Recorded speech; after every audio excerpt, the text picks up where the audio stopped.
Bonjour et ravie de vous retrouver pour un nouvel entretien spécial municipal à Nice. Aujourd'hui, notre invitée est Juliette Chenel-Leroux. Bonjour. Bonjour. Merci d'être avec nous. Est-ce que vous êtes prête à répondre à toutes nos questions et aussi aux questions des internautes? Bien sûr, je suis là pour ça. Alors, si vous nous regardez, c'est peut-être sur YouTube ou sur France.tv, mais au moment où on enregistre, on est aussi en live sur TikTok.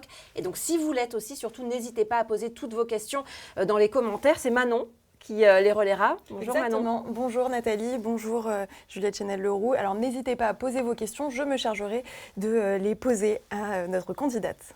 Juliette Chenel-Leroux, vous êtes donc candidate Europe Écologie Les Verts, Parti communiste, Parti socialiste, tête de liste unie pour Nice. Vous êtes vous-même membre d'Europe Écologie Les Verts. Vous avez 3 enfants, ils ont compté dans votre engagement politique et vous nous en parlerez plus tard. Mais d'abord, je voudrais bien sûr qu'on revienne sur cette campagne assez folle à Nice, où la gauche tente de se faire une place entre Christian Estrosi et Éric Ciotti. Comment exister politiquement au milieu de cette guerre fratricide que se mènent ces deux hommes tous les jours à coups d'attaques sur les réseaux sociaux, dans les médias, à coups de prise de guerre, de critiques permanentes? Justement, c'est bien la situation dans laquelle nous, on apparaît comme une alternative digne et qui s'occupe des Niçois plutôt que de s'occuper de politique politicienne à se voler les candidats l'un l'autre. Et vous avez l'impression que médiatiquement, vous arrivez à exister? Compliqué, hein? Alors médiatiquement, je ne sais pas. En tout cas, je suis sur le terrain chaque jour. Je fais du tractage, je fais du boitage. Je rencontre les Niçois et les Niçoises dans les marchés et j'entends leurs demandes d'alternatives pour terminer de ces 18 années de mandat de Christian Estrosi et puis de ces 30 années Estrosi-Ciotti. Il y a une vraie demande. Et nous, on va passer 1 heure ensemble justement pour aller justement dans le fond de votre programme, de vos idées, de vos propositions. Le dernier fait marquant de cette campagne, c'est le ralliement de Jean-Marc Governatori à Éric Ciotti. Jean-Marc Governatori, vous avez fait campagne avec lui. Il est aux dernières municipales. Il menait une liste pour son parti Écologie au Centre. Et puis finalement, il rejoint la liste d'Éric Ciotti. Comment vous avez réagi quand vous avez appris cette nouvelle ? C'est de la clarification. Moi, ça fait 4 ans que nous ne nous parlons plus avec Jean-Marc Governatori parce qu'il a vraiment ciblé ses attaques contre nous en disant que l'écologie de gauche n'était pas de la vraie écologie. Or, pour nous, l'écologie, ça ne peut pas être à droite. Une écologie sans justice sociale, c'est du jardinage ou du greenwashing. Mais l'écologie, ça doit s'adresser à tout le monde et ça doit permettre à tous de vivre dans un environnement sain, de la bonne qualité d'air, éviter les passoires thermiques et la chaleur dans les appartements. Il y a un projet vraiment social dans l'écologie que Jean-Marc Governatori avait complètement occulté. Mais vous dites justement que l'écologie doit s'adresser à tous et à toutes. C'est justement ce que dit Jean-Marc Governatori, que ça ne doit pas être cantonné à la gauche et que ça touche justement tous les aspects de la vie et que ça doit donc toucher tous les champs de la politique. Ça doit toucher tous les électeurs. Mais ça ne touche pas tous les champs de la politique, puisqu'on se rend bien compte que les politiques de droite mettent l'écologie en dernière roue du carrosse. On l'a vu dans la politique de Macron, qui a fait beaucoup de recul en arrière. On le voit dans la nouvelle loi Duplon qui va revenir avec les pesticides que l'on veut nous remettre dans notre alimentation, alors que c'est la santé des gens, la santé des enfants qui est en jeu. L'écologie, elle s'adresse à tous, mais nous, on pense que l'écologie, elle est portée par les politiques de gauche. C'est de l'opportunisme pur pour vous ? Pour lui ? Oui. C'est de l'opportunisme, oui. Il veut avoir sa place depuis le temps qu'il rêve d'être en tête d'affiche. Sauf que depuis 6 ans qu'il a été élu au conseil municipal, d'abord à nos côtés, puis en fait, il n'a rien fait. Il n'a rien proposé pendant tout le mandat. Mais est-ce que ce n'est pas le plus pragmatique des écologistes ? Il se dit peut-être, en rejoignant Éric Ciotti, je mets plus de chances de mon côté d'être élu et donc d'agir concrètement et de proposer une politique écologique, puisque on lui a fait la promesse qu'il serait adjoint au projet alimentaire territorial. Voilà, quelque chose de concret. Il va pouvoir agir si Éric Ciotti est élu. Alors, il a fait la même promesse aux élections régionales, puisqu'il a soutenu Christian Estrosi aux élections régionales dernières, et en échange d'une maison de la biodiversité, il ne s'est rien passé. Est-ce qu'il a eu sa maison de la biodiversité ? On ne sait pas, il ne s'est rien passé. Donc, il fait des annonces, il fait des plans de deal avec celui dont il pense qu'il va gagner, et ce n'est pas ça faire de la politique, c'est défendre un projet. Une question pour les électeurs de gauche qui existe tout de même. À Nice, on en parlait de Jean-Marc Governatori, qui était soutenu en 2020 par ELV. Et on le rappelle, au premier tour, la gauche avait obtenu 26%, cumulé avec Patrick Allemand au premier tour. Qu'est-ce que vous répondez à ceux qui sont déçus qu'il n'y ait pas eu d'union? Et qu'est-ce que vous pouvez leur dire? L'union, nous la faisons. Notre liste à nous, c'est une vraie liste d'union de la gauche et des écologistes. Il manque quand même des partis. Il manque un parti, il manque les Insoumis, mais nous avons le Parti Socialiste, le Parti Communiste, les écologistes, Europe Écologie Les Verts. Nous avons l'Après, qui est le parti de Clémentine Autain et Alexis Corbière. Nous sommes soutenus par Clémentine Autain, nous sommes soutenus par François Ruffin. Nous avons Génération Écologie de Delphine Bathoud qui nous soutient. C'est vraiment la liste la plus large de gauche. Mais ça force quand même un éclatement des voix. Moi, ce que je veux dire aux électeurs, c'est que notre liste, elle sera au deuxième tour et elle est la liste alternative de la droite qui se présente ici depuis 40 ans. Et c'est notre liste qui porte tous les projets de la gauche et de l'écologie. C'est-à-dire que vous voulez jouer sur le vote utile en disant aux électeurs de gauche, si vous voulez qu'une liste se qualifie pour le second tour, votez plutôt pour nous? En tout cas, il serait bien d'éviter l'éparpillement. Mais vous entendez quand même ce que dit Manon à travers justement les remontées des électeurs, c'est l'impression presque d'une occasion ratée de profiter de cette guerre fratricide et de cette division à droite, c'est pas si fréquent dans les Alpes-Maritimes, pour pouvoir donner toutes ses chances à la gauche. C'était l'occasion de partir unis. Alors, je tiens juste à rappeler que dans toutes les villes de plus de 100 000 habitants, LFI est parti en solo, y compris dans les villes où la gauche tenait la mairie, avec le risque que la gauche perde la mairie. C'est à Marseille le cas, c'est à Paris le cas, c'est à Lyon le cas, à Bordeaux. Donc LFI, c'est une stratégie nationale de division pour s'implanter au dépit des autres. C'est ce que j'allais vous demander. Est-ce qu'il y a des divergences programmatiques entre la liste Insoumise et Viva, on n'oublie pas qu'il y a aussi un collectif citoyen allié à Viva, et votre liste? Est-ce qu'il y a vraiment des divergences de fond sur le programme? Ou est-ce que ce sont les positions nationales aussi de LFI et les consignes nationales du parti qui ont empêché l'union? C'est ce qu'on voit, en tout cas au niveau national, que LFI doit avoir des consignes, puisque c'est la politique qu'il a prise quasiment partout. Sauf à Antibes, visiblement, mais c'est dans toutes les villes de plus de 100 000 habitants, LFI a pris cette décision-là. Et nous avons aussi des citoyens dans notre liste. Nous ne sommes pas une liste que de partis, nous sommes aussi une liste de citoyens. Mais les liens sont complètement rompus entre les deux listes? En ce moment, chacun fait sa campagne. Moi, j'ai des liens fraternels avec certains qui sont sur la liste. Mais en ce moment, je m'entends bien avec Mireille Damiano parce que sur des enjeux que nous avons, je m'entends bien avec un certain nombre de membres de la liste. Mais ce n'est pas le sujet. Le sujet, c'est que nous faisons campagne et nous faisons campagne pour un projet pour les Niçois qui soit le plus large possible et qui touche tous les Niçois. Et nous avons une gouvernance ouverte. Et c'est pour ça qu'on sera au second tour. Mais ce que j'entends, c'est que vous ne fermez pas la porte à une éventuelle fusion au second tour. En l'occurrence, nous, on sera au second tour et il ne faut pas éparpiller les voix. Qu'est-ce qui vous fait dire que vous serez au second tour et pas la liste des Insoumis?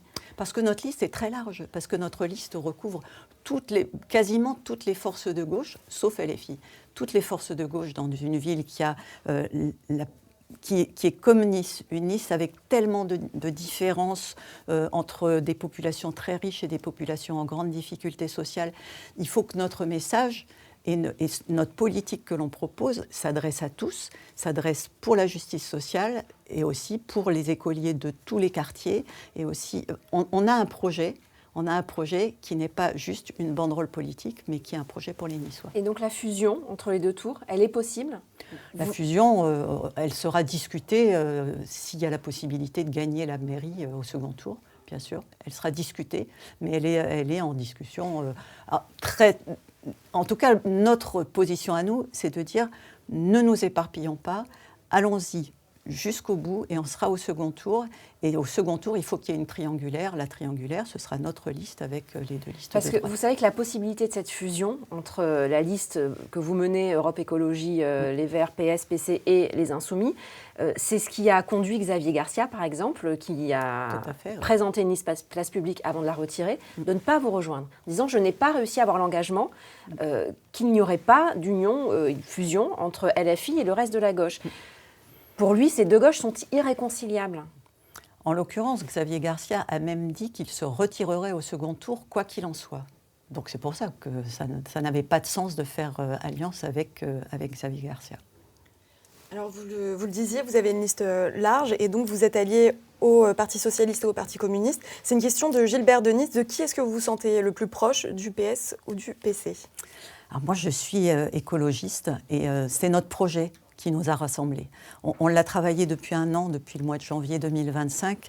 Et justement, on s'est mis autour de la table pour voir s'il y avait des points de divergence. Et sur le projet de Nice, nous avons trouvé que des points de convergence. Avec les deux? Avec les deux, bien sûr. S'il y avait eu des points très importants, je ne sais pas moi, sur le logement, sur les transports, sur les écoles, qui nous divisaient, on ne pouvait pas partir ensemble. Porter un projet, ça veut dire être d'accord et mener notre projet pendant les 7 années qui vont venir. Il y a quand même des mesures que vous avez laissées de côté parce que justement, elles ne faisaient pas consensus? Non, il n'y a pas, non, effectivement. Il y a eu des discussions sur des points mineurs de comment l'exprimer, mais pas du tout sur le fond. Je reviens sur ce qui s'est passé avec Xavier Garcia, qui est un ancien socialiste, qui a rejoint Place Publique, qui a donc présenté une liste Place Publique le temps de 15 jours avant de la retirer. Lui, il aurait voulu se maintenir, mais les instances nationales lui ont dit non. D'accord. Il faut retirer cette liste. Est-ce que ce n'est pas ce qui risque de vous arriver au second tour? Aujourd'hui, vous dites ni Ciotti ni Estrosi, on sera au second tour, on se maintiendra. Mais enfin, ça s'est souvent passé comme ça au second tour. Des coups de fil des QG parisiens qui disent non, on fait Front républicain et on se retire. Alors vous poserez la question dimanche à Olivier Faure et Marine Tondelier qui sont là. Nous, on s'est engagés depuis le début à se maintenir parce qu'on a vécu ça aux dernières élections régionales où un coup de fil national nous a obligés à nous retirer. Et le résultat, c'est qu'on a une politique qui n'est pas très différente de ce qu'aurait pu être la politique du Rassemblement national à la région. Il y a beaucoup d'associations qui voient leurs subventions diminuer, voire même supprimées pour des raisons fallacieuses. Vous dites que Renaud Muselier ou le RN, c'est pareil? Pour certains sujets, ils ont été très influencés ou très sous pression du Rassemblement national. Pour nous, il n'est pas question pour les municipales de se retirer. Le deuxième argument que j'ai pour ne pas se retirer, c'est dans le cas navrant où on ne gagnerait pas, il faut qu'on soit dans l'opposition. S'il n'y a pas d'opposition, comment se passe la mandature? Nous, on a été 3 élus dans les 4 dernières années, 3 élus unis à travailler dans l'opposition contre Christian Estrosi, et on a fait 24 signalements au procureur, et il y a eu combien il y a 13 enquêtes en cours. 13 enquêtes en cours parce qu'on a soulevé des lièvres. On a vu des choses qui ne fonctionnaient pas. Il faut aussi qu'il y ait une opposition très active dans une mairie. Mais les instances parisiennes vous ont donné carte blanche pour ce maintien au second tour? Elles nous ont dit il y a la subsidiarité, le principe de subsidiarité, c'est-à-dire qu'on laisse les locaux décider de leur sort. Au risque de favoriser la victoire d'Éric Ciotti? Avec ce risque-là, oui. Sur votre rôle d'opposante, justement, Manon? Oui, ça fait 12 ans que vous êtes élu d'opposition. Les Niçois, ils vous connaissent pas forcément, certains vous connaissent d'autres noms. De quoi est-ce que vous êtes le plus fier? Qu'est-ce que vous pouvez leur donner comme bilan? Alors, ce dont je suis le plus fière, c'est le travail que j'ai fait sur les écoles. Nous avons fait une enquête qui nous a pris 6 mois auprès de tous les directeurs d'école, qui a eu des réponses très, très éloquentes sur l'état du bâti des écoles, puisque c'est le rôle de la mairie, ça n'est pas l'enseignement scolaire, c'est le bâti, les cours d'école, les abords de l'école. Et le personnel périscolaire. Et le personnel périscolaire, effectivement. Et donc, quand on a fait cette enquête, on avait posé des questions avec des réponses oui-non. Et puis, on avait laissé un champ libre pour des commentaires. Et en fait, tout le monde nous a répondu sur les champs libres avec beaucoup, beaucoup d'histoires assez impressionnantes sur la pluie qui tombe dans les couloirs, sur le froid ou le bruit des camions qui passent dans la rue et on ne peut pas faire la classe. Les enseignants sont obligés de crier, les enfants crient en retour. L'extrême chaleur aussi. Et l'extrême chaleur, comme c'est arrivé en juin. À la suite de notre enquête, on a eu une réaction très, très virulente du maire qui nous a dit qu'on était des menteurs, qu'on disait n'importe quoi. Mais dans l'exercice suivant, le budget de l'entretien des écoles a été doublé. Donc on a fait notre travail et on a eu un résultat puisque le budget a été doublé. Ce n'est pas encore suffisant. Et vous pensez que c'est grâce à vous, grâce à cette enquête? Tout à fait. Ah, bien sûr. si on n'avait pas soulevé ça. Vous la confirmez ? Ce que je sais, c'est qu'il y a les choses qui se voient et ce qui ne se voit pas. Et ce qui est dans les écoles, ça ne se voit pas beaucoup. L'isolation du toit, ça ne se voit pas. Ce qui se voit, c'est quand on plante un arbre dans la cour, et là, on a eu droit à un balai de plantation d'arbres dans quelques cours d'école. C'est important, de végétaliser les cours d'école, d'avoir un vrai projet d'oasis dans les cours d'école. Et ça, ce sera fait, ce sera prolongé puisque ce n'est pas terminé. Mais il faut aussi prendre soin du personnel qui travaille dans l'école, des enfants dans quelles conditions ils travaillent, et de ne pas avoir trop chaud au mois de juin ou au mois de septembre, de ne pas avoir trop froid en hiver. Les chaudières qui tombent en panne, les volets qui ne ferment pas, les fenêtres qu'on ne peut pas ouvrir, enfin, ça arrive dans toutes les écoles. Donc les écoles, ok. Est-ce qu'il y a autre chose, une autre... Alors il y a plusieurs sujets. Il y a eu le sujet du lycée Thierry-Monnier, sur lequel nous on s'est vraiment battus pour que le nom change. Il faut expliquer pourquoi. Alors voilà, le lycée Thierry-Monnier à l'ouest de Nice est un lycée qui portait le nom d'une personne que personne connaissait a priori. Personne s'était posé la question. Or Thierry-Monnier est un personnage vraiment sulfureux qui a déjà fait un soulèvement contre l'État dans les années 30 en France, puis ensuite qui a soutenu Pétain et qui a même été pro-colonialiste au moment où il y avait la décolonisation qui était en cours. Donc c'est quelqu'un qui ne devait pas porter le nom d'un lycée, et on ne sait pas comment c'est arrivé là, mais en tout cas nous on a porté le sujet qui a d'abord été refusé par la région, puisque c'est la région qui traite ce sujet, et ensuite le lycée a été renommé Méliné et Missac Manouchian. C'est un grand succès. Il y a eu aussi notre position sur les bateaux de croisière, une bataille qu'on a menée pendant plus de 6 ans. Et au final, on a vu Christian Estrosi commencer à discuter avec le préfet maritime pour faire avancer les choses. À toutes les petites avancées que l'on mène, des fois, elles donnent des grands résultats, des fois, c'est des petits résultats, mais c'est très important. On a presque l'impression que ce rôle d'opposant vous suffit et vous satisfait. Et non, il est très frustrant, parce qu'il y a aussi des choses qui se passent. À chaque fois qu'on a fait des articles 40, c'est-à-dire des plaintes auprès du procureur sur des choses qui nous semblaient pas normales, c'est le rôle, hein, c'est l'obligation légale. Tous les élus ou tous les salariés de la collectivité doivent faire un article 40 s'ils voient quelque chose qui ne se passe pas bien. À chaque fois qu'on l'a fait, on s'est dit, mais zut, c'est encore un abus, un mauvais fonctionnement, un dysfonctionnement. Et ça, on ne peut pas s'en satisfaire parce qu'au bout du bout, c'est des millions d'euros qui sont dépensés pour rien. Il y a eu, par exemple, des travaux qui sont prévus pour le parking Vauban. Le marché a été mal ficelé. Du coup, on a perdu le marché. Il a été annulé par le préfet parce qu'il était mal fait. Et du coup, ça nous coûte de l'argent parce qu'il faut qu'on indemnise celui qui avait gagné le marché. On a eu aussi des recrutements à RLA qui ont été mal formulés. Du coup, il a fallu annuler et indemniser la personne. À chaque fois, c'est de l'argent public. Et ça, on ne peut pas s'en satisfaire. Je vous pose la question parce qu'on entend aussi parler, et vous allez nous dire si c'est vrai ou pas, de tractations qui auraient lieu entre votre liste et Christian Estrosi pour négocier, en cas d'un éventuel retrait, même si pour l'instant vous nous dites que ce ne sera pas le cas, la présidence d'un organe consultatif sur l'écologie. C'est un peu ce qui avait été promis d'ailleurs à Jean-Marc Governatori. Vous ne siégeriez pas au conseil municipal, mais vous auriez une voix dans cet organe consultatif. Non, bien sûr, on ne peut pas faire ça. D'abord j'ai entendu certaines rumeurs aussi, et pas du tout. Nous, on a vraiment un projet que l'on porte notamment sur la rectitude, sur l'éthique et sur arrêter les magouilles et les histoires qui se sont passées pendant ces dernières années. Et ça, on l'a porté avec Jean-Christophe Picard pendant ce mandat, et on va continuer de le porter. Il n'est pas question du tout de tractation en sous-main. Jean-Christophe Picard, l'ancien président d'Anticor, est donc élu d'opposition. En effet. Et sur notre liste. Et justement, on va en venir à votre programme. Vous l'avez présenté le 10 février dernier.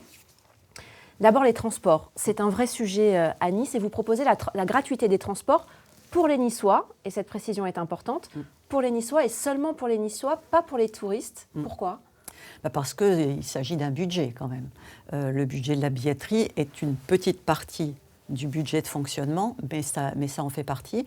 Et puis parce que c'est important que les Niçois puissent utiliser les transports en commun tous les jours. Ça veut dire s'éviter d'avoir une voiture, s'éviter de devoir payer un parking.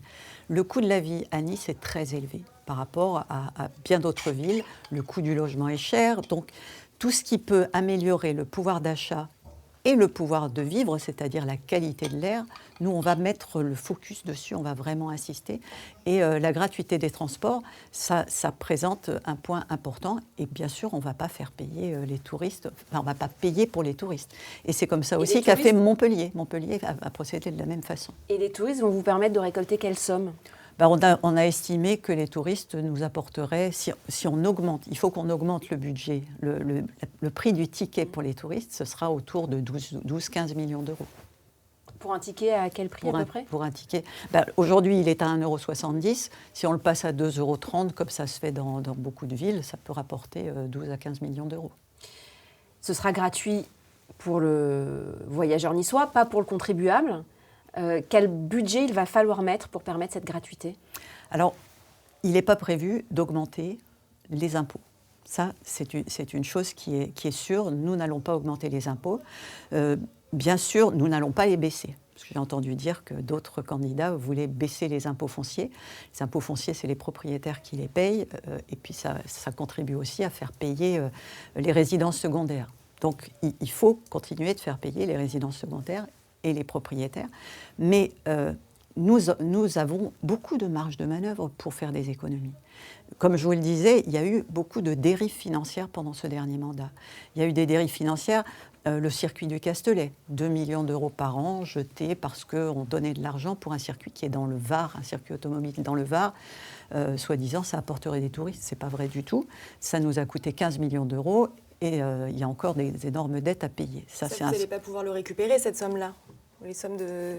Non, mais en tout cas, ce sera pas dépensé, donc ce sera retiré du budget. Pour les transports gratuits, ce sera des dépenses de fonctionnement. Vous ne pourrez pas emprunter pour financer ce projet. Donc, est-ce que vous l'avez chiffré ? Oui, c'est des dépenses de fonctionnement. Bien sûr, il faut environ 40 millions d'euros par an à trouver. Mais ça, il y en a parce qu'il y a beaucoup de dépenses de fonctionnement qui sont excédentaires et qui sont dispendieuses dans la façon dont notre maire avait dépensé l'argent des Niçois jusqu'à présent. Et alors maintenant, je ne sais pas s'il n'y a que des Niçois qui sont connectés là sur notre live TikTok, mais il y a aussi des métropolitains qui disent « Et nous alors, pourquoi on ne prendrait pas le tram gratuitement, vu qu'on le paye à travers notre taxe foncière », notamment la ligne 2 qui leur a valu une part métropolitaine de taxe foncière. Et ils l'ont senti passer pour le coup. Tout à fait. Ils auront aussi, eux, droit, si vous êtes élus, à prendre le tram gratuitement ? Si nous sommes élus à la mairie de Nice et à la métropole, puisque ce sont deux élections différentes. La mobilité, justement, vous parlez donc de la gratuité des transports, mais vous faites aussi une priorité pour le tram qui va jusqu'à l'Ariane, et vous dites vouloir aller plus vite. Et alors, comment est-ce qu'on fait ? Il va être effectif à partir de 2028. Comment est-ce que c'est possible d'aller plus vite ? Déjà, il faut engager les travaux. Là, l'enquête publique a été faite. Il faut maintenant que les travaux s'engagent, démarrent, et il faut avancer rapidement sur ces travaux. Les travaux vont commencer dans quelques mois. Ça fait 25 ans qu'il était promis d'avoir un tramway jusqu'à l'Ariane sous Jean-Claude Guessot. Les internautes ne connaissent sûrement pas Jean-Claude Guessot, c'était il y a 25 ans. Et il y a eu une première enquête publique en 2022, il y en a de nouveau une cette année. Elle a donné des résultats très très favorables, donc il faut y aller. Et ce n'est pas juste l'Ariane, c'est toute la vallée du Paillon qui va être irriguée avec ce tramway, parce que la vallée du Paillon, elle est très polluée et très encombrée. Donc c'est un problème de voitures, d'embouteillage, de gens qui arrivent en retard au lycée le matin, en retard au travail le matin. Et puis c'est un problème de pollution de l'air. Et puisque vous parlez de voitures, est-ce que vous ferez tout ce qui est en votre pouvoir, si vous êtes élu maire, pour qu'une ZFE effective soit remise en place à Nice ? Donc une zone à faible émission, en gros, on ne pourra plus rentrer dans Nice avec n'importe quelle voiture. Non, pour l'instant, ce qui avait été défini par l'État sur la ZFE était très mal fagoté, puisque ça pointait l'âge de la voiture. En gros, vous aviez une vieille voiture, vous étiez condamné. Vous aviez une voiture neuve qui pèse 18 tonnes, toute électrique, mais très très lourde et très coûteuse environnementalement à fabriquer, vous aviez le droit de rentrer. Donc cette ZFE-là, elle ne nous a pas convenu. Par contre, nous, on va commencer par faire des zones à faible émission, c'est-à-dire des zones 30 autour de tous les établissements scolaires et des crèches. Parce que ça, c'est de la qualité de l'air pour nos écoles, pour nos jeunes, et puis de la sûreté aussi, parce que ça évite les accidents. Je rappelle qu'il y a eu des accidents à Sessol régulièrement, des enfants qui sont renversés par les voitures à l'abord des écoles.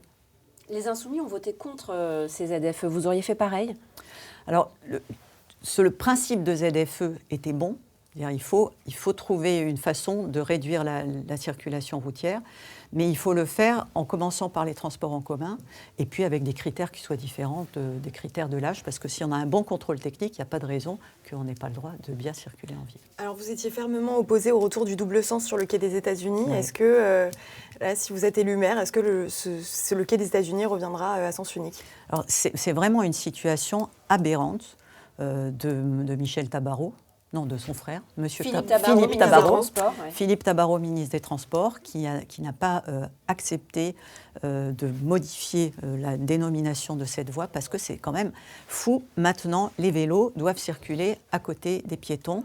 Et même Christian Estrosi... C'est une décision de justice. Ouais, je sais bien, c'est une décision de justice, mais la justice, elle ne fait qu'appliquer les lois. Et si Tabarot avait vraiment insisté pour que cette voie soit rendue une voie communale plutôt qu'une voie de grande circulation comme c'est aujourd'hui, on aurait pu maintenir cette voie en simple sens et surtout d'avoir les vélos isolés des voitures, parce que c'est dangereux pour les vélos maintenant, c'est dangereux pour les piétons qui doivent marcher à côté des vélos, et puis c'est pas bon pour la qualité de l'air et c'est même pas beau, quoi. C'est fou. Et pour les utilisateurs donc de voitures, justement, en élisant une candidate écolo, on peut se dire, est-ce qu'il ne va pas y avoir des pistes cyclables partout? Est-ce que je vais pouvoir continuer à circuler? Qu'est-ce que vous leur répondez? Alors, ce que je note en ville, c'est que de toute façon, les voitures, elles peuvent pas rouler vite, sauf la nuit, et ça, c'est très dangereux d'ailleurs, parce qu'il y a beaucoup d'accidents très graves. Elles peuvent pas rouler vite parce qu'il y a des embouteillages en ville. S'il y a des voies cyclables, il y a de l'apaisement. Même les habitants de Paris, il n'y a pas toujours de l'apaisement. Oui, mais parce qu'à Paris, des voitures, des piétons, c'est parfois... Parce que c'est des voies cyclables, ça n'est pas des pistes sécurisées. Faire de l'aménagement cyclable, ça veut dire faire des voies qui sont sécurisées. On ne partage pas la route entre des vélos et des voitures, c'est pas possible. Même entre des vélos et des bus, c'est dangereux. Il faut vraiment que l'on puisse toujours avoir en tête, est-ce que je laisserai mon gamin aller à l'école à vélo tout seul ? Est-ce qu'il va pouvoir traverser le carrefour? Est-ce qu'il va pouvoir circuler sans se mettre en danger face à une camionnette de livraison? Ça, c'est un sujet. Face à des véhicules qui se garent sur la voie cyclable ou face à une voie cyclable inexistante. Vous arrivez à vous passer de voiture? Moi, je prends le bus. Non, j'ai une voiture pour quand je rentre tard le soir, parce qu'il n'y a pas encore de bus tard sur les collines. Mais ça, c'est un autre sujet aussi. Les bus sur les collines qu'il va falloir développer, au moins du bus à la demande pour les soirs sur les collines. Et pour venir nous rejoindre là dans les plateaux d'Antibes? Je suis venue en train. J'ai mis 20 minutes de Nice à Biot, alors que si j'étais venue en voiture, j'aurais mis 1 heure pour rentrer à Nice ce soir. Alors les électeurs de gauche se demandent peut-être quelle différence il y a entre votre liste, votre programme et celui des Insoumis. On a parlé déjà de la gratuité des transports. Les Insoumis la voudraient pour tous, y compris des touristes, ce qui n'est pas votre cas. Il y a une autre différence aussi, c'est le sort de la police municipale. Vous ne voulez pas désarmer les policiers municipaux. Pourquoi ? Non, on ne peut pas désarmer les policiers municipaux. Nice a été une ville meurtrie. En 2016, et puis dans les années qui ont suivi, il y a eu des attaques violentes. Et la police municipale a eu son rôle, notamment dans l'attaque de Notre-Dame, grâce au bouton d'alerte, grâce aussi à la police municipale qui a pu maîtriser l'agresseur. Et je pense que décemment, si on veut que les policiers municipaux se sentent en sécurité, on ne peut pas les désarmer. Par contre, ce que nous voulons, c'est qu'ils soient bien formés, parce qu'on sait que la formation des policiers municipaux n'est pas la même que celle des policiers nationaux. Il leur faut une formation complète et de la formation continue à l'usage, à la tenue, à savoir se tenir dans des situations de crise et de conflit et savoir aussi se servir des armes correctement. Je rappelle que la population qui a le plus de suicides, les métiers qui ont le plus de suicides, c'est la police, les agriculteurs et la police, parce qu'ils ont une arme. Donc il faut être très vigilant sur comment on a cette arme et comment on s'en sert. Et pour nous, la police municipale, ça c'est un point important, elle doit être partout dans la ville. elle doit être dans tous les quartiers. Et donc vous en recrutez plus ? Eh bien, il faudra voir dans quel quartier elle manque. Et ce qu'on ne veut pas, nous, c'est que les policiers municipaux soient tous dans le commissariat Foch, comme le veut Christian Estrosi. Lui, il veut tout centraliser dans le commissariat Foch. Ça, c'est pas possible. La police municipale, elle est là pour la tranquillité dans les quartiers. Et dans le futur hôtel des polices ? Oui, c'est ça. Oui. Le futur commissariat qui sera à Saint-Roch. Vous dites la sécurité, c'est la préoccupation numéro 1 des Niçois. Vous dites qu'il faut donc de la police municipale dans tous les quartiers. Est-ce que c'est pas déjà le cas ? Vous dites qu'on les voit plus. Alors, c'est pas forcément vrai, on les voit quand même. Il y a de la police municipale. Et d'ailleurs, pour des gens qui viennent de l'extérieur de Nice et qui découvrent Nice, ils ont souvent cette remarque les policiers municipaux, on les voit. On les voit beaucoup dans le Carré d'Or et la carte postale et l'avenue Jean Médecin. Moi, je vous dis juste, allez rue Trachel, il y a un commissariat de police municipale, il n'est jamais ouvert. Et il y a des quartiers où il n'y a pas de commissariat de police municipale, notamment au Moulin.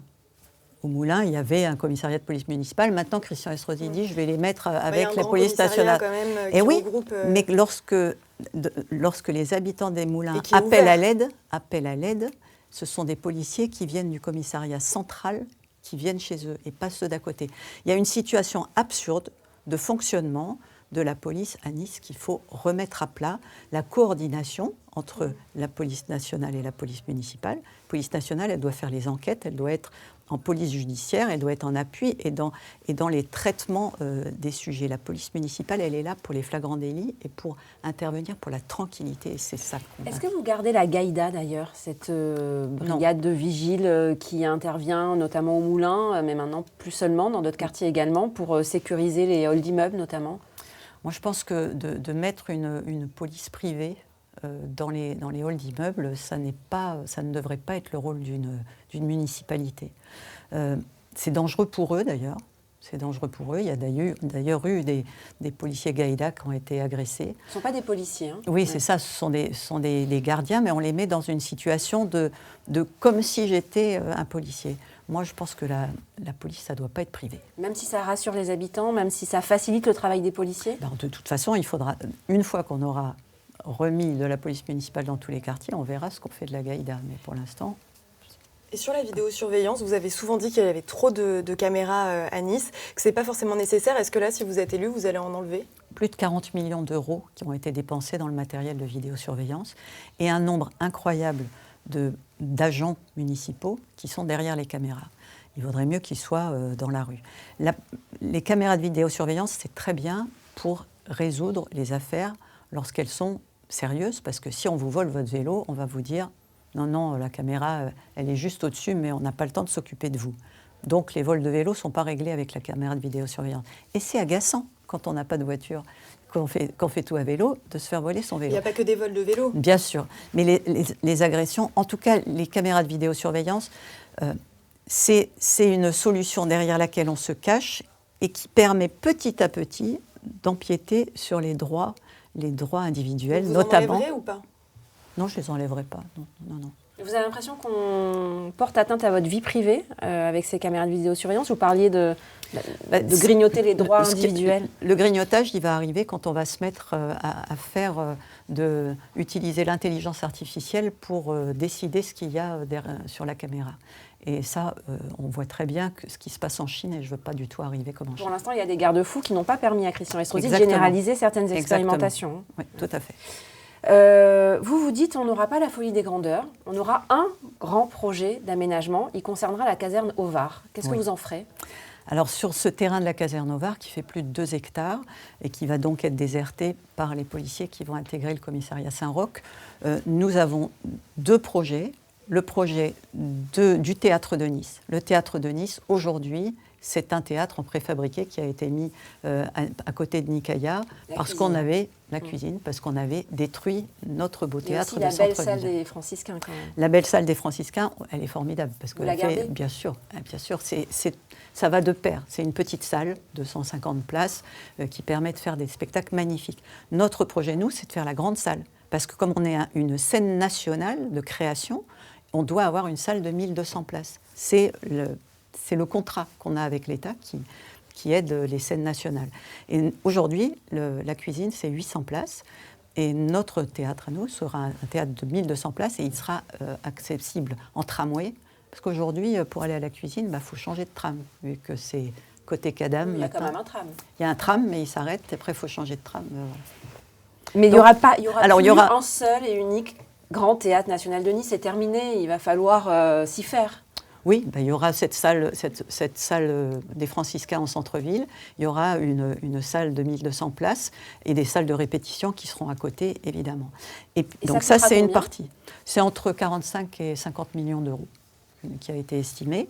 Et puis à côté, puisqu'il y a quand même un grand espace en face de Vauban, du stade Vauban, on va développer le sport. Puisque aujourd'hui, il y a le stade Vauban, il y a le stade Charles Herrmann, mais il y a finalement très peu d'équipements sportifs. Il y a 3 fois moins d'équipements sportifs à Nice par rapport à Toulouse. 3 fois moins.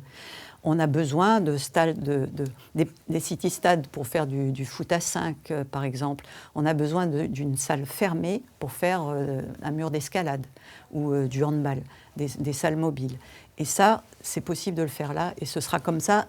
En plus, c'est un quartier très étudiant, donc ce sera très étudiant et très en développement avec beaucoup de familles qui commencent à arriver. Mais alors pourquoi ne pas profiter du financement des Jeux Olympiques? Vous n'en voulez pas des JO d'hiver de 2030 pour faire financer des infrastructures sportives comme notamment une grande patinoire à l'ouest de Nice qui ne coûterait que 20% de sa somme totale à la ville de Nice. Pourquoi vous êtes opposé absolument à ces JO d'hiver? Parce que ça ne va pas coûter que ça. Les Jeux Olympiques d'hiver, c'est encore un grand événement sportif et on sait que Christian Estrosi, il aime les grands événements sportifs, l'Ironman, le Tour de France.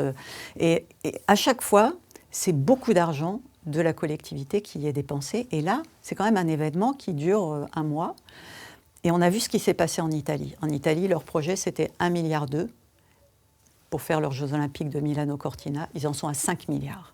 C'est pas ce qui s'est passé pour les JO de l'été dernier à Paris. C'est pas la même chose, les JO d'hiver et les JO d'été. Les JO d'été, ça amène beaucoup plus de monde puisque ça concerne beaucoup plus de pays. Les JO d'hiver, c'est très concentré. Et dire que Nice c'est le pays de la glace, c'est quand même un peu abusé, même si j'ai beaucoup de respect pour les Aigles de Nice et le club de hockey sur glace de Nice. Mais cette patinoire, au départ, on nous a dit qu'elle ne coûterait pas grand-chose. Ensuite, on nous a dit qu'elle coûtera 25 millions. Aujourd'hui, on en est à 38 millions.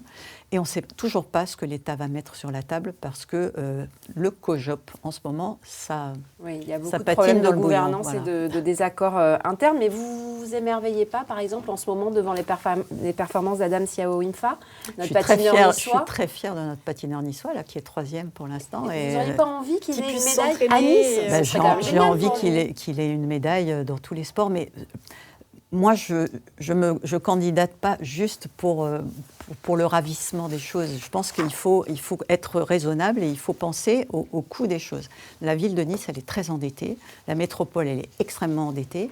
Et on a besoin de financement pour les Niçois. Il y a 1/5 des Niçois qui vivent sous le seuil de pauvreté. Il y a 26 000 métropolitains qui attendent un logement, qui cherchent un logement. Il y a des jeunes qui ne viennent pas faire leurs études à Nice parce que le logement est trop cher. Il y a beaucoup de sujets comme ça et moi je ne veux pas faire misérabiliste, je veux dire l'argent, je vais le mettre là où on en a besoin et ça peut être formidable d'avoir des équipements sportifs rénovés pour tous, pas juste pour les Jeux Olympiques. D'ailleurs, parmi vos propositions sur le logement, préempter les logements vacants ou aussi durcir les règles Airbnb. Alors, Christian Estrosi s'est fait débouter dernièrement par le tribunal administratif sur les nouveaux quotas pour Airbnb. Est-ce que vous avez une meilleure solution que ces quotas-là ? Alors, je me suis posé la même question que Christian Estrosi sur la décision du tribunal administratif. Je ne sais pas sur quelle ligne ça a été débouté, mais en tout cas, la loi Le Meur, qui maintenant vraiment autorise à mettre des règles strictes sur le Airbnb, il faut qu'on l'applique. Il faut qu'on l'applique avec des quotas, mais des quotas dans tous les quartiers. Ça a été débouté justement sur les quotas parce qu'il avait défini certains quartiers et pas tous les quartiers. Qui sont les plus en tension, où on a mais regardez dans tous les quartiers. Moi, je suis allée quartier Las Planas, je suis allée à Saint-Roch, il y a des clés de Airbnb partout. il y en a partout. Partout où il y a possibilité pour les touristes de venir s'installer, il y a des Airbnb. Et ces Airbnb qui sont pas juste je loue ma chambre pour me faire un peu de gratte, hein, c'est pas ça. C'est des Airbnb de gens qui en font quasiment leur métier et qui du coup préemptent le logement et puis fait monter le prix. Pourquoi le prix des loyers est aussi élevé? Parce que les touristes payent beaucoup plus cher à la semaine que ce qu'on peut payer au mois. Alors qu'est-ce qu'on fait? On remet une pièce dans la machine et on met des quotas sur toute la ville, sur le Airbnb. Le Airbnb, je le dis bien, le Airbnb touristique, pas celui qui permet à quelqu'un qui a une petite retraite de compléter sa retraite pendant quelques mois d'été. Et sur les logements vacants, est-ce que vous allez aller aussi loin qu'exproprier?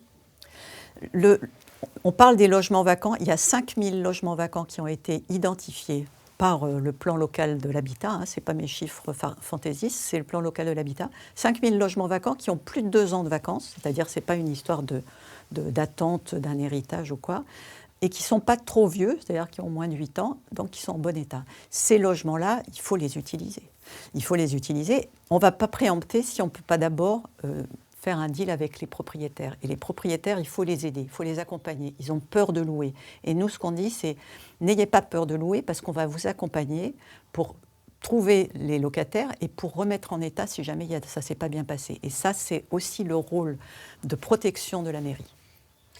Il y a une question que se pose forcément chaque électeur niçois, c'est et les impôts locaux, qu'est-ce qui m'attend si je vote pour la gauche? Alors vous nous avez dit, il n'y aura pas d'augmentation, pas de diminution, mais dans votre programme, vous parlez d'une fiscalité différenciée et plus juste pour faire contribuer en priorité les plus aisés, pour donner à la commune les moyens d'investir et de prendre en charge certains coûts qui sont supportés par les citoyens. Donc, en clair, qui va payer plus, qui va payer moins? Où est-ce que vous allez mettre la barre? Alors, ce n'est pas sur la fiscalité, c'est-à-dire ce n'est pas sur les impôts, mais c'est plutôt sur les frais qui sont demandés, par exemple, aux familles pour les écoles. C'est-à-dire si on peut faire la gratuité pour les familles les plus en difficulté en modulant certains frais. Avec le quotient familial. Avec vous le parlez quotient aussi familial. de fiscalité différenciée. Oui, alors c'est un sujet très technique, donc pas très drôle, mais en tout cas, globalement, ça ne va pas augmenter pour la majorité des Niçois. Mais il faut s'attendre à ce que la taxe foncière, par exemple, soit modulée selon les revenus? Non, ça c'est déjà... C'était la taxe d'habitation oui. qui faisait ça. Donc la taxe d'habitation, évidemment, sur les résidences secondaires va être modulée en fonction des revenus. Mais la taxe foncière sur le bâti, ce n'est pas les revenus, c'est simplement la surface et la valeur du bien.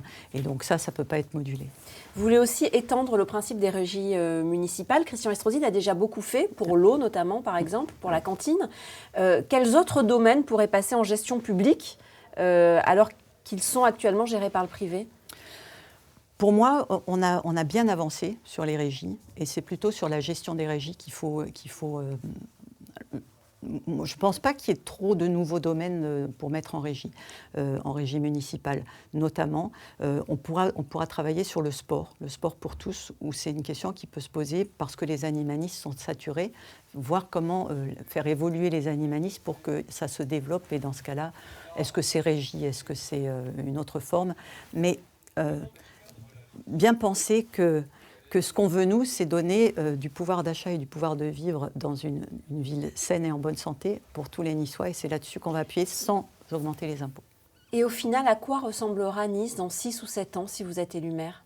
Ce sera une ville où on va respirer, où on pourra faire du vélo avec ses enfants sans risquer de louper un carrefour et de se faire écraser. C'est une ville où les commerces pourront revivre, puisqu'on a un projet sur les quartiers avec des commerces dans les quartiers, une aide à la revitalisation des quartiers, notamment des quartiers où il n'y a plus la poste, donc il faudra trouver des moyens dans les quartiers de remettre de la vie. Justement, on avait une question d'une assistante maternelle niçoise qui nous parle de la propreté dans les parcs et jardins et effectivement qui dit qu'il y a plein d'incivilités, de crottes de chiens, etc. Qu'est-ce que vous pouvez lui répondre? Alors, il y a effectivement un problème de propreté et c'est difficile d'être ASVP. Ce sont les agents de sécurité de la voie publique. C'est difficile pour eux d'aller dire aux gens et de les enguirlander quand ils ont des papiers jetés. Mais on peut faire des opérations fortes en les prenant en flagrant délit de jeter des papiers par terre. Ce que l'on voit, c'est qu'il y a des quartiers où c'est propre. où c'est bien entretenu, où c'est régulièrement passé en revue, et il y a des quartiers où ça l'est moins. Notamment les poubelles que monsieur le maire et son adjoint au jardin a fait retirer. Et ces poubelles, elles ont 2 défauts. Il n'y en a pas assez, puisqu'on les a compactées. Et les poubelles compactées, elles ne sont pas accessibles aux handicapés. Et vous allez les remettre? Elles ne sont pas accessibles aux handicapés. C'est-à-dire un handicapé, il ne peut pas jeter dans ses poubelles bleues parce qu'il faut appuyer sur la pédale. Donc à quoi on pense? Dans la ville, il y a aussi les handicapés qu'il faut intégrer, les personnes à mobilité réduite. Ces poubelles-là compactées dont vous parlez, c'est notamment sur la promenade des Anglais, mais en cœur de ville, il y avait des poubelles qui n'existent plus. Voilà, place Masséna, il y a plus de poubelles. Est-ce que vous allez les remettre? Il faut mettre des poubelles dans la ville, bien sûr. Il faut, quand près de la gare, on voit, ou surtout à côté d'endroits où il y a des fast-foods, les gens jettent, et s'il n'y a personne pour ramasser, il faut qu'il y ait des poubelles, et il faut que ce soit ramassé régulièrement. Alors d'après la municipalité, les poubelles, elles avaient été retirées parce que justement, moins il y a de poubelles et moins il y a de déchets, selon eux. Pour inciter les gens à jeter chez eux, en fait. À les emporter et à les mettre aussi. Est-ce que ça, vous y croyez ou pas du tout?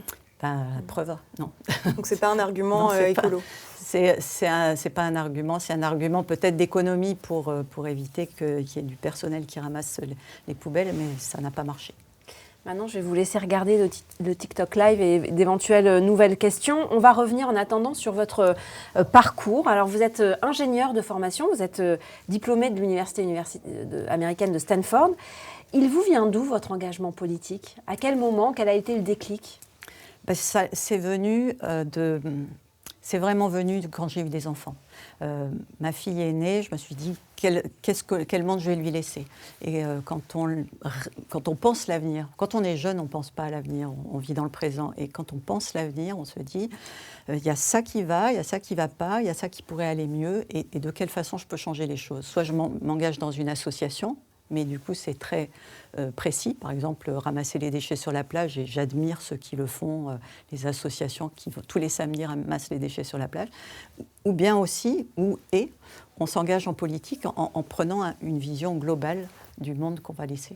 Mais vous n'aviez eu jusqu'alors aucun engagement politique, aucune action militante, pas de manif Non, j'avais pas participé à ce mode de militance, peut-être parce que j'étais très studieuse, j'étais toujours le nez sur mes cahiers. C'est venu plus tard. Et donc vous atterrissez aux écologistes, vous dites qu'au début vous vous retrouvez dans un parti où ça phosphore beaucoup, un parti d'intello, ça vous va? C'était compliqué de comprendre tout le vocabulaire qui était utilisé, on parlait de mots compliqués pour décrire un ensemble de choses, un ensemble de choses complexes. Et finalement, après, il suffit de le transformer en action et en mots, et puis de lire soi-même, de se renseigner. Et je dois dire qu'on a évolué, parce qu'au début, c'était vraiment beaucoup intellectuel, et puis maintenant, ça devient dans l'action. Et des femmes comme Greta Thunberg peuvent montrer que tout est possible quand on a envie de faire changer les choses. Alors, une question de Chiara. Est-ce que les bus seront gratuits? Parce que vous parlez de la gratuité donc, des tramways. C'est tout le réseau Ligne d'Azur qui est lié. Est-ce que les bus seront gratuits? Oui, bien sûr. Quand on parle Ligne d'Azur, c'est tramway et bus. Votre engagement écolo, est-ce qu'il est compatible avec votre métier d'ingénieur?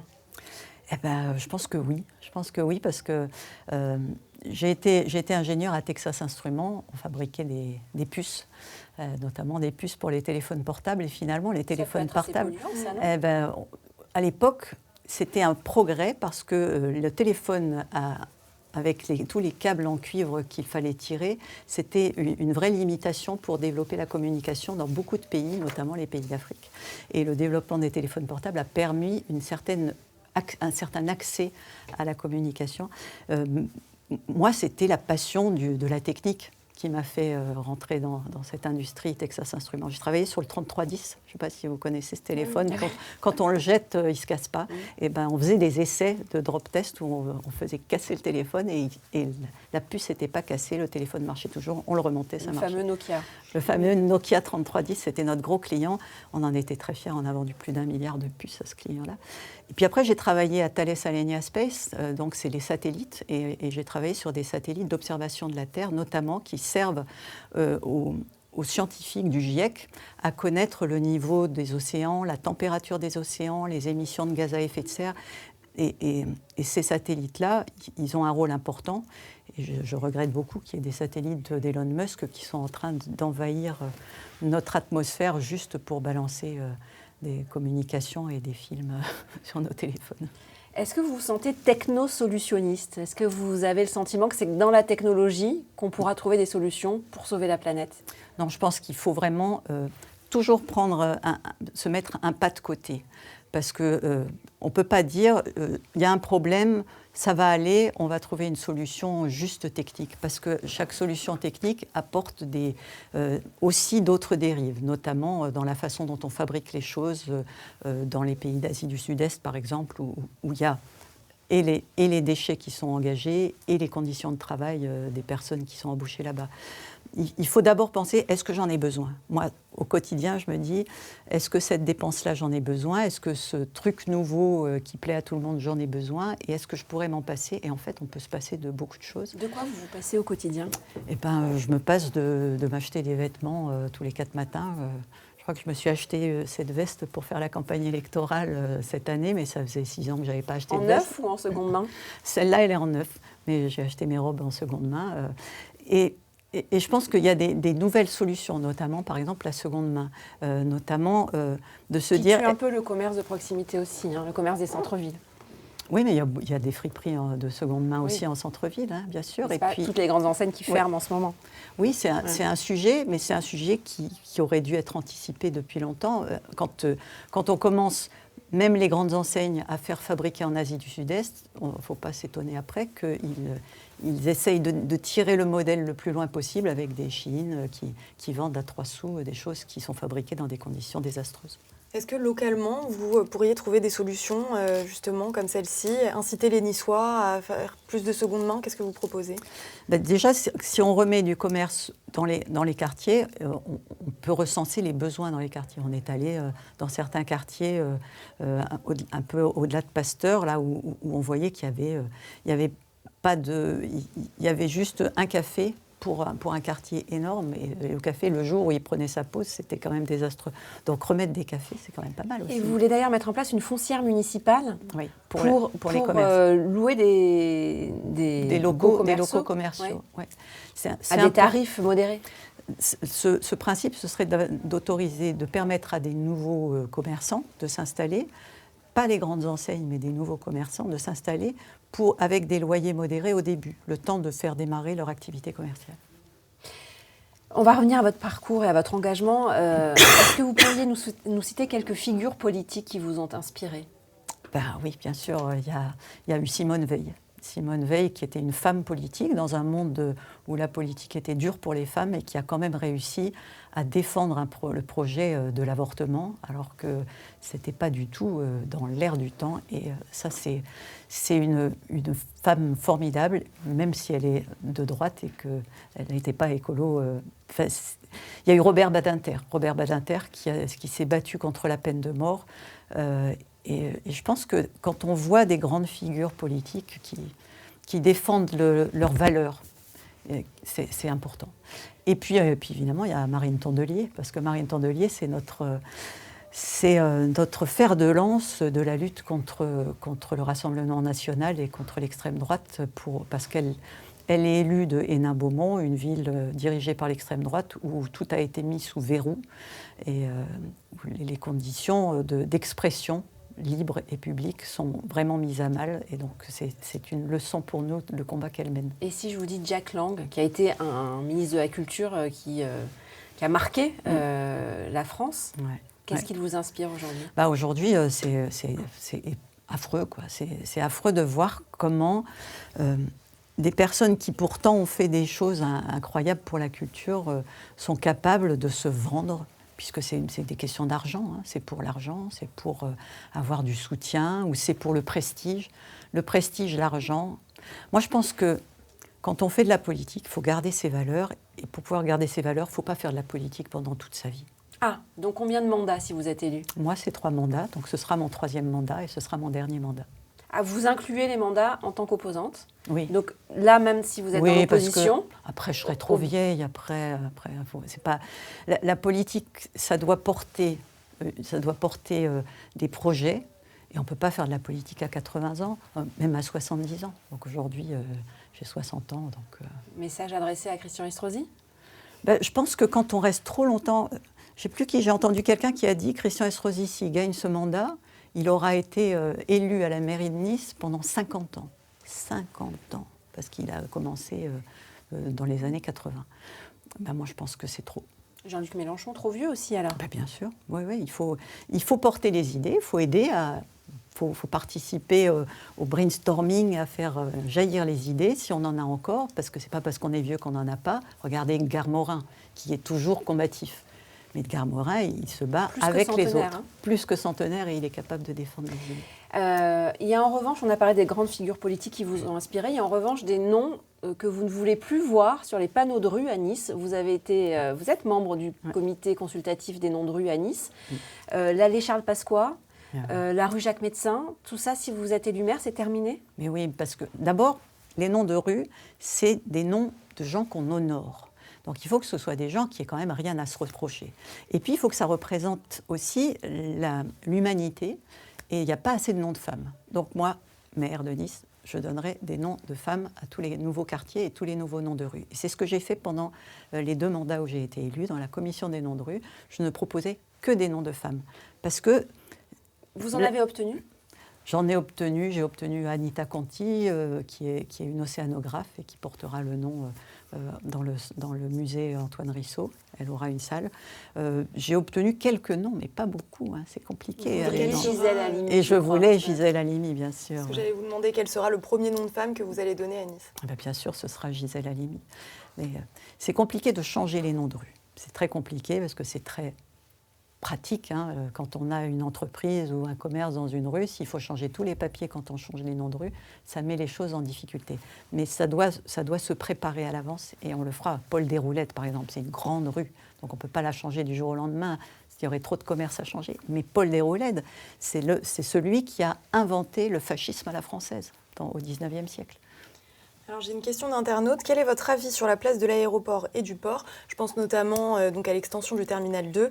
Vous étiez contre. Est-ce que là, vous décideriez de changer ce qui est en cours, les travaux ? En tout cas, ce qu'on va tout faire, parce que les travaux, ils sont quasiment terminés. Ils sont terminés. Le problème, ce n'est pas les travaux qui ont été faits. Le problème, c'est le projet qui est derrière. Et le projet qui est derrière, c'est d'augmenter le nombre de passagers, de les passer de 14 millions, 15 millions même cette année, 15 millions à 26 millions.